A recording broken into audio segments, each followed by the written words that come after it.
auriez-vous un dernier mot pour conclure cette vidéo? Oui, je vais la conclure par deux, deux choses. La première, c'est un peu tristounet. La deuxième est très triste. Je suis désolé. Ce qui est tristounet, c'est un peu rigolo aussi. C'est un peu tragicomique. Je ne sais pas si vous vous rappelez que Macron était allé aux États-Unis il y a un an. Il avait été reçu par Donald Trump. Et c'est là où Donald Trump avait humilié Macron d'une façon qui restera gravée dans les livres d'histoire. Vous savez, quand il avait épousseté les, les pellicules qu'il y avait sur la veste du président de la République, il l'avait traité comme un gamin. Alors il y avait eu une petite anecdote que j'avais d'ailleurs soulevée, c'est que les deux présidents, accompagnés de leurs épouses, avaient planté dans le jardin de la Maison Blanche un chêne venu de France, alors je sais pas, peut-être de la forêt de Tronchet ou enfin d'une des grandes forêts de chênes français, et donc que Macron avait avec Donald Trump avait planté. Et puis quelques jours après, 48 heures après, les gazettes, notamment aux États-Unis, ça avait été repris mezza voce par des journaux français, avaient signalé que le chêne avait disparu. C'est-à-dire qu'à peine planté, les flonflons de la fête et les médias ayant replié leurs caméras et leurs micros étant repartis, eh bien, à la Maison Blanche, ils avaient retiré le chêne en question.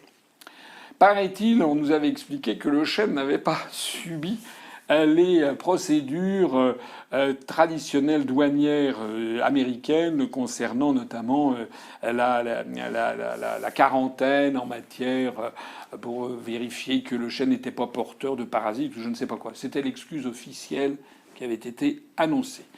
En attendant, si je vous en parle, c'est parce que le fin mot de l'histoire, on l'a appris il y a quelques jours, eh bien, dans un article du Figaro, eh bien, on nous apprend que le petit chêne est mort. Hein, c'est pas le petit chat est mort, c'est le petit chêne est mort. Alors on ne sait pas s'il est mort parce qu'il était dans le service de quarantaine sans être arrosé, ou si tout simplement Donald Trump n'a pas demandé à ce qu'il soit mis dans une décharge sitôt Macron le dos tourné. Et voilà. Bon. Alors c'est pas d'un très grand intérêt, vous allez me dire. Moi, je trouve quand même qu'en termes symboliques, parce que ça se voulait être un symbole, ça se voulait être le symbole de la robustesse. Hein. Robustesse, ça vient de rebours, le mot latin qui veut dire le chêne, justement. Hein. Donc la robustesse est un mot qui veut dire le chêne en latin.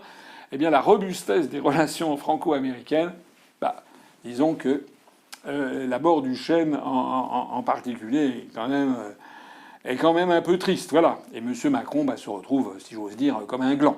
Voilà. Alors la deuxième chose que je voulais dire, c'est que alors là, c'est triste, c'est qu'on a appris une étude faite par le World Wildlife Fund, le WWF, à partir de une université britannique, je ne sais plus, de Nottingham ou je ne sais plus où, et qui a publié ces jours-ci une étude qui fait quand même froid dans le dos et qui nous apprend que les consommateurs occidentaux avalent chaque semaine l'équivalent de 5 grammes de plastique sous forme de microparticules, maximum. Hein. Il y en a, c'est un petit peu moins.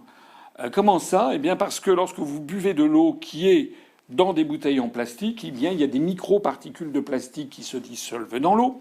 Lorsque vous consommez des crustacés, des huîtres, des crustacés, il paraît qu'il y a tellement de plastique pulvérisé dans l'eau que ces crustacés les ingurgitent et les retiennent. Et de telle sorte que, il paraît-il que la moyenne dans les pays occidentaux, ça pourrait atteindre 5 grammes de plastique. Et ce qui est très triste, c'est que cette étude fait remarquer que 5 grammes de plastique, c'est l'équivalent d'une carte de crédit. Voilà.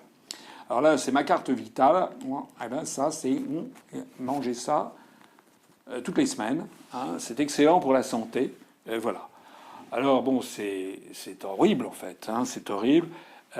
C'est montrer que il y a vraiment quelque chose à faire, quelque chose qui ne tourne plus rond, en fait. Ce truc qui ne tourne plus rond, c'est notamment l'invasion des océans par les plastiques, qui est due notamment à l'explosion de la croissance en Chine, et puis ailleurs, et l'explosion de la consommation un peu partout, avec des conteneurs, avec...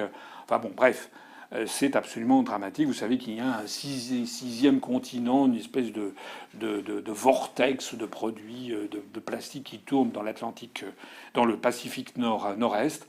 Voilà, il faut absolument que l'humanité se saisisse de cette affaire. Pour ce qui nous concerne, à l'UPR, eh bien, nous allons prendre des initiatives en la matière. Mais là, je garde un petit peu encore ça en réserve. Je vous en parlerai lors d'un prochain entretien d'actualité. J'étais très content de faire avec vous ce petit tour d'horizon de l'actualité. Je vous souhaite à toutes et à tous de bonnes vacances, si vous partez en vacances. Là, au mois de juillet ou au mois d'août, je serai, pour ce qui me concerne, je reviendrai régulièrement au cours du mois de juillet et au mois d'août, de faire de temps en temps, à peu près une fois tous les 15 jours, un entretien d'actualité pour ne pas perdre le contact avec vous. Je vous remercie de votre attention. Et puis, comme d'habitude, je le dirai, vive la République et vive la France.